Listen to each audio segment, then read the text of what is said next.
Welcome back, everyone. I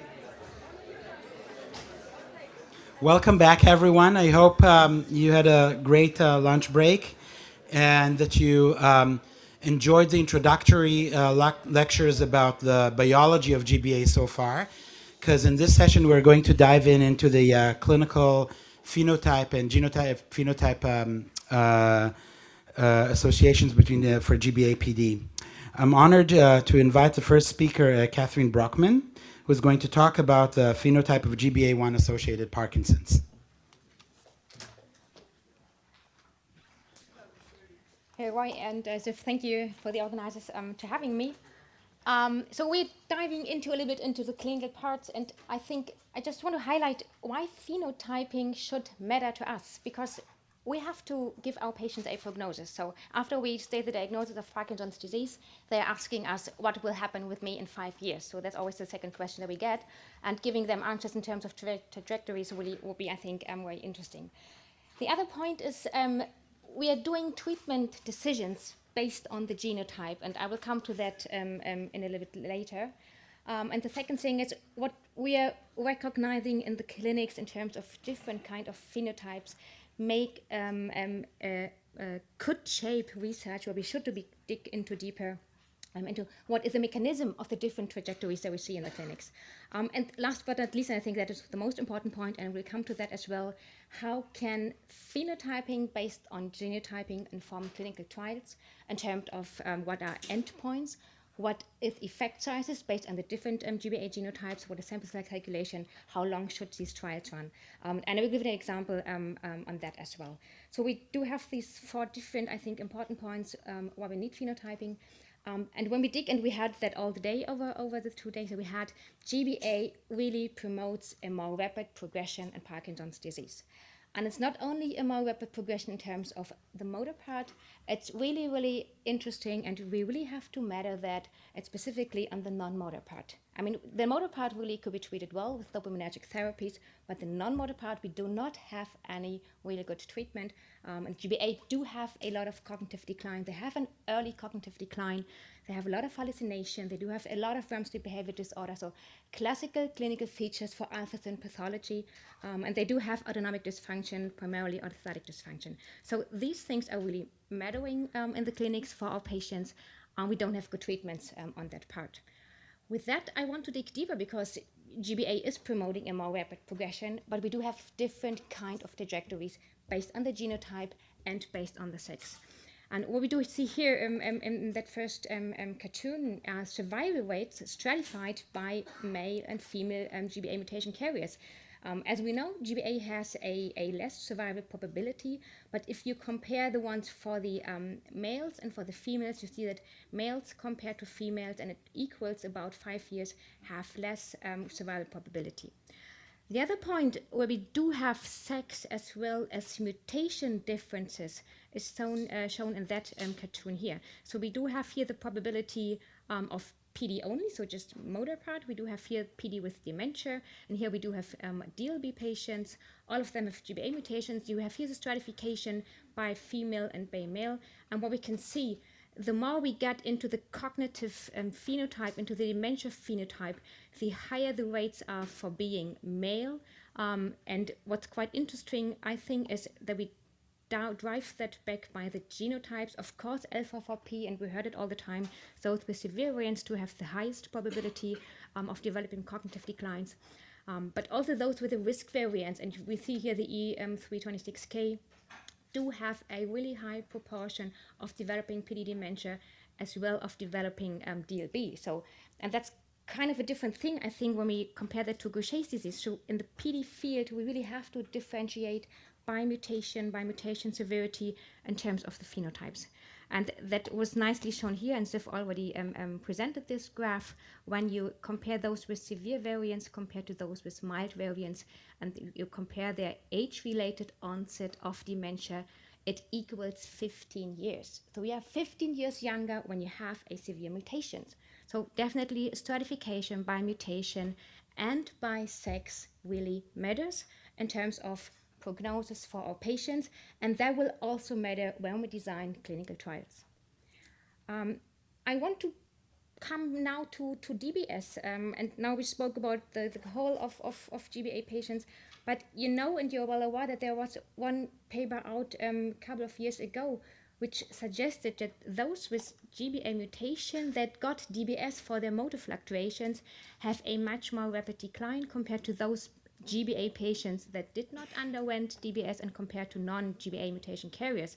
And what the authors from that paper at that time concluded is that we have to do genetic testing before we go to DBS.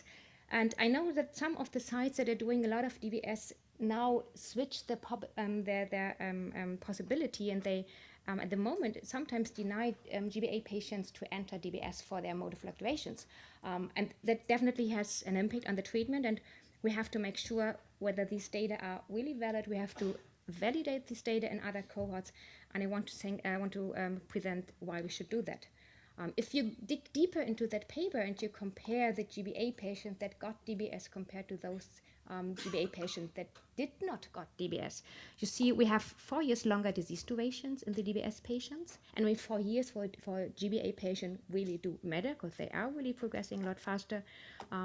And when you look into the DBS control cohort, so to say, without GBA mutation, they were 46 years in their age at onset. And the question I posed to myself, what is our mean age at onset in the normal sporadic Parkinson's disease patient? It's not 46 years. So the question is, are these really sporadic ones? And why did not check in these for other kind of mutations that pose a more benign cause? So is that really the best cohort, so to say, as a DBS control group with non-GBS mutations? The other point I want to raise is when you look into the GBA severity in this DBS group, and here you have the ones in blue with GBA and DBS and the ones with GBA and non-DBS. These are those with risk variants. Here are the mild variants, and here are the severe variants. You could clearly see that we do have an effect in the severe ones where the severe mutation is overriding the DBS effect, because you have no significant effect here in that group. Here we can see that, but here we can't see that. So really it will matter also to incorporate in our analysis and our effect sizes, and also in our treatment decisions pro or against DBS. What is the mutation severity? What is the age? Because they were not equally in age. Have to be matters. And there are good data based on that paper. There came 2 other papers out that tried at least to say, well, if we do DBS in GBA, do we have a benefit, at least for that, what DBS should be doing? And yes, we have in GBA, at least on the motor part. You can see here GBA PD versus non-GBA PD. They go down in their LEDD after DBS. They go down in their motor fluctuation. So at least from a just motoric standpoint, they do seem to have a benefit. That is also seen here in that meta-analysis, although really sample sizes are small based on different genetic genotypes. You can see here for the GBA case, they improve in UPDRS, they improve in UPDRS3, they improve in LEDD. So at least they have a effect on the motor fluctuation when they undergo DBS.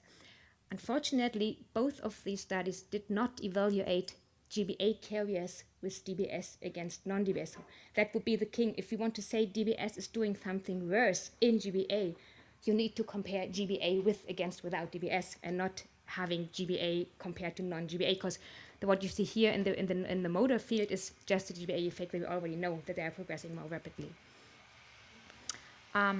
These are data that we analyzed in our Tübingen cohort, and we really try to match our patients really for age, for genotype. And you can see here the cohort for GBA mutation with DBS, GBA against DBS, and that would be the best comparison to see whether DBS on top is worsening cognition in GBA patients, and that are both the groups that you can see here. And what we see is that DBS, at least in these 28 patients, seems not to worsen cognitive profile over 7 years after DBS implementation. So what we now have is different kind of data. One says, well, DBS is worsening cognition in GBA. Others say no, and I think we really should join our forces and bring our cohorts together to have robust, sophisticated analysis in larger cohorts. The question that we now have is if GBA is driving the clinical phenotype and a more rapid progression, and specifically in terms to cognitive decline, what's the underlying mechanism. And I won't go into all the lipids and GKs. I want to be a little bit more downstream and focus on alpha-synuclein. But the first question that we asked at that time is, well, they got demented very early on, and what we know from sporadic PD, having an ApoE4 allele is driving cognitive decline in Parkinson's disease. So the first thing to go was, let's look at the ApoE4 allele, what's going on. And we did it together with Leonidas Stefanis in Greece. And you can see the mocker scores, all GBA patients from the Athens cohort, ApoE4 allele positive versus negative. Simple plain mocker was similar between both cohorts. We did the same analysis then in the Tübingen cohort and stratified our GBA cases by risk, mild, and severe variants. And again, ApoE positive versus ApoE negative, you see mocker scores seemed pretty similar, the same. So from that, we thought, well, ApoE4 seems to be not have at least a really large impact in terms of the cognitive decline we're seeing in GBA. What we then did is to look into biomarker profiles in CSF. So what's the CSF phenotype, so to say? And I mean, now with the seeding assay, we really have a robust assay, at least in CSF, that really is mirroring pathology from the brain. And you can see here the PD wild type data, and you can see here the data for the GBA cohort, and we mixed every severities of genotypes here together. And we know from the sporadic PD field that with increasing age, Alzheimer's co-pathology also is increasing in Parkinson's disease. And we could clearly show that here in the wild type condition. You can see here ranging from 40 to 80 years of age. We have amyloid beta positive and tau, phospho-tau positive cases stratified by age. And we have here the alpha seeding data with increasing age. In PD wild type, you have more and more Alzheimer's pathology in the brain. And if you have the ATN classification from the Alzheimer's field, we have to be positive in both. You have to be positive in A beta and you have to be positive in tau. Then you have the combination of a classical Alzheimer's profile that's shown down here in the lower graph, seeing also in the PD wild type cases with increasing age, co-pathology with Alzheimer's disease is increasing. What you can recognize in the GBA cases is that we don't have any GBA case here that has co-pathology between alpha-syn plus AD. There was none. Interestingly, we had two patients with an N370S mutation that has no alpha-syn pathology, but that had Alzheimer's pathology. So that's quite interesting, and that brings me to the next part. When we think about GBA and the different kind of mutations, we really have to matter in terms of stratification. You can hear the positivity of the alpha-syn aggregation assay stratified by different GBA genotypes. You can see here those are the risk genotypes, and that's what we're seeing also in a sporadic condition. Most of them, over 90%, are seeding positive, meaning they have Lewy body pathology. The severe patients with PD severe mutations, as well as DLB patients. And I always try to integrate DLB because biologically it's a continuum for me. For PD dementia, DLB, it's biologically the same, so to say, in terms of biology, in terms of co-pathology, at least with GBA mutations. And what you can see here is those with severe mutations are almost 100% positive for alpha-synuclein seeding. But looking at those with mild mutations, you can see here only 65% were positive for alpha-syn seeding. Clinically, they had Parkinson's disease. So the point is, what is driving their Parkinson's disease? And I think what's interesting is there was a new paper out recently that the SAA seeding assay is primarily capturing cortical Lewy body pathology and not Lewy body pathology that's more deep into the brain, into the kernel. So we have to think about also what pathologists tell us, that GBA by itself as a whole group really have a lot of widespread cortical Lewy body pathology, but I was always wondering what's going on here in these mild cases. And we will see that they might also be special in terms of clinical manifestation. So when we think about and summarize that first part in GBA, and when we think about ahead in terms of clinical trials, GBA do have a rapid progression. We seem to have, at least in the severe cases, a really homogeneous pathology that's primarily driven by alpha-synuclein, not by co-pathology with Alzheimer's disease. And what we want to have in terms of clinical trials, we want to have early intervention. And now we can ask ourselves, what does early intervention mean? And the thing is, we have to think about, what do I want to intervene? Do I want to intervene from the beginning, and do I want to prolong the conversion to BD? Do I want to prolong motor decline? Or do I want to prolong onset of cognitive decline? That also is early prevention. If I have a PD patient that has a clinical diagnosis based on the motor part, they're not cognitively impaired at that time, at least not severely. Also, I can say that's an early stage, and that's an early stage to prevent cognitive decline. So that was the rationale where we dived in, and where I set up a clinical trial together with Roche. And that's what we're trying to do, is really use our GBA patients, those with severe mutation, using the prasinezumab alpha-synuclein antibody, because severe mutations are really primarily driven with alpha-syn pathology. They get early on with their dementia, and really the rationale will be using prasinezumab in GBA patients with severe mutations, placebo-controlled 60-60, 2 years of treatment, in terms of trying to prolong or trying to prevent cognitive decline in these patients, in the hope that the prasinezumab really will tackle the alpha-syn spreading throughout the brain. One of the caveats that we had when we designed that trial is what should be a primary endpoint in terms of cognition. There is no trial out in the PD field that tried a modifying treatment study to prevent cognitive decline. And the problem that we had is, how should we measure cognitive decline as a primary endpoint? We could not use MoCA, because MoCA was designed as screening tool, not as outcome tool. We have a lot of different cognitive domains, so it's not just amnestic or executive dysfunction. We have 5 different cognitive domains. What would be the best domains to tackle? And we have to think about, if in a multi-center trial, and every future trial will have to face these challenges in terms of cognition, the different tests that represent the different cognitive domains are measured in different variables. So some are summed up, some are in seconds, some things are in how much errors do I do, how can we add them up as a sum to really have a more sophisticated global assessment of cognition. Then we went back to the Alzheimer's field and tried to do similar things like the PAC-5. And the PAC-5 is really a summation of the most sensitive measures in terms of cognition in the Alzheimer's field. So what we did was, we went into the literature, what was published in sporadic PD, what were the most sensitive tests to assess cognition in terms of the different cognitive domains. And we used the PBMI cohort because it really has sophisticated neuropsych cognitive data, and pulled out the GBA patients, in which domains GBA were worse than sporadic PD, and in which domains GBA declined the most. And what we come up with were the 4 domains represented by these different 4 cognitive tests, each per domain, so to say.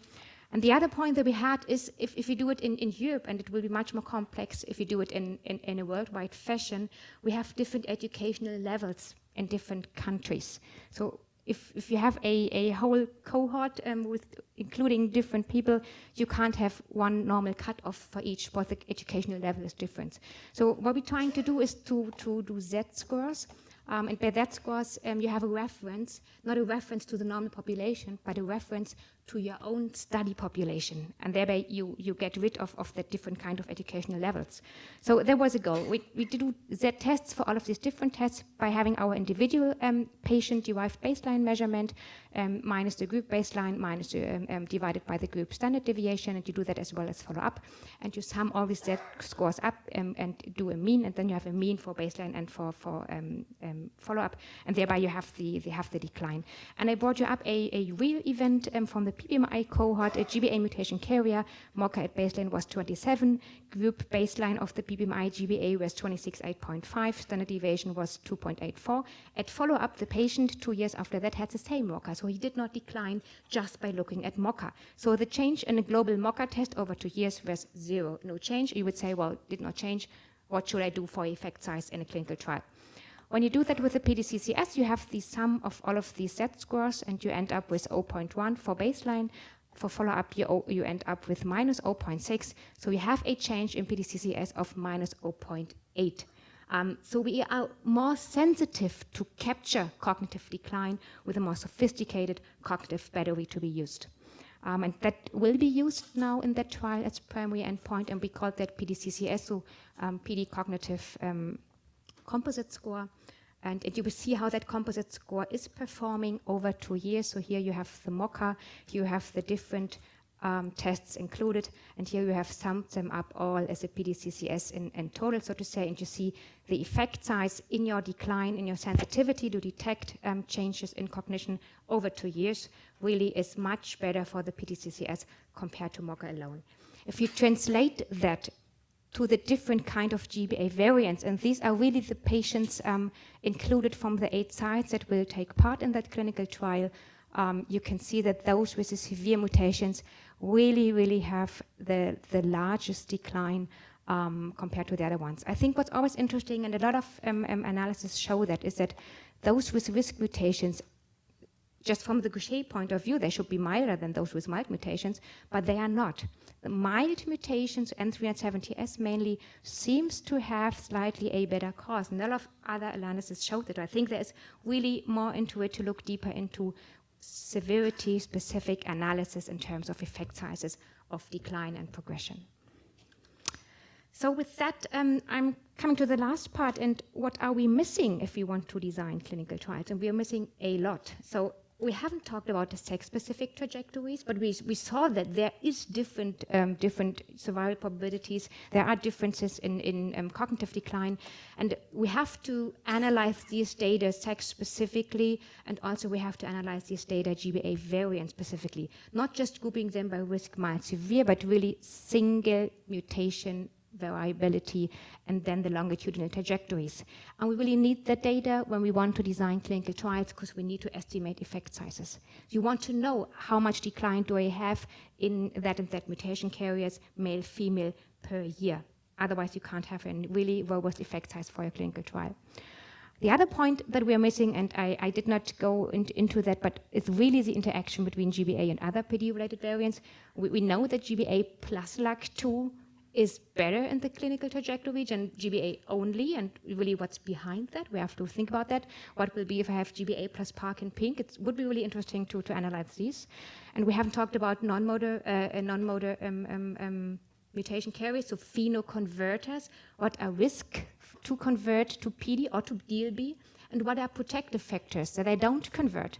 And for that, we really need large cohorts.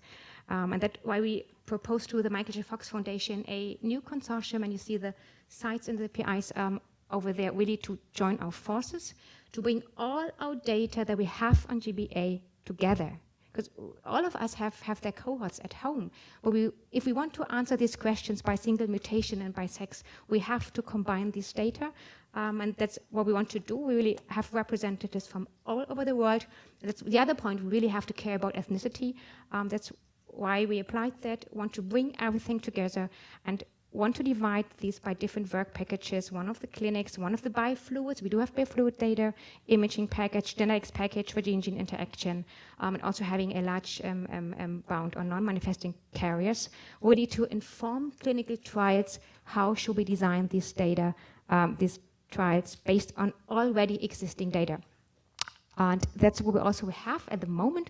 So we do have about 2,500 to 3,000 PDGBA patients. You see here we have a lot of variety of clinical data, non-motor data, CSF data, imaging data. We have about 700 non-manifesting GBA mutation carriers, also all of with these data included. And I think what's also really interesting is that we do have about 30,000 PD patients without GBA mutations, but that could be informative as well. And these data are lying somewhere, but we should do that really together in order to move forward to the field.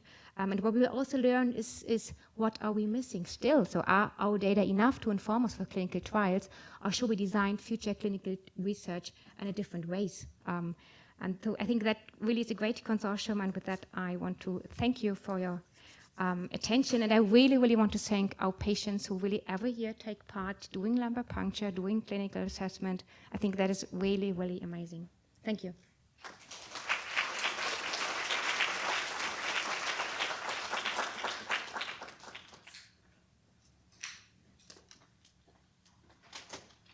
That was a lot to cover in 30 minutes. Good for you. Congratulations. Excellent talk. Questions?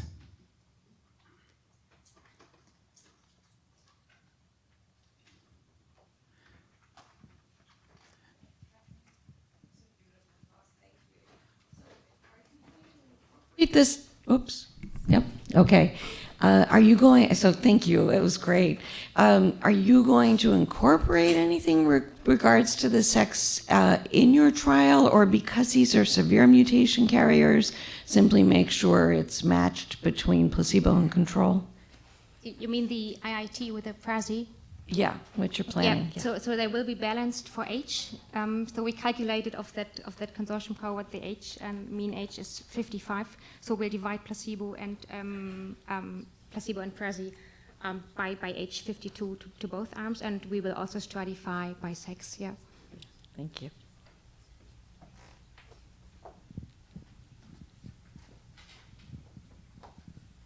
Thank you.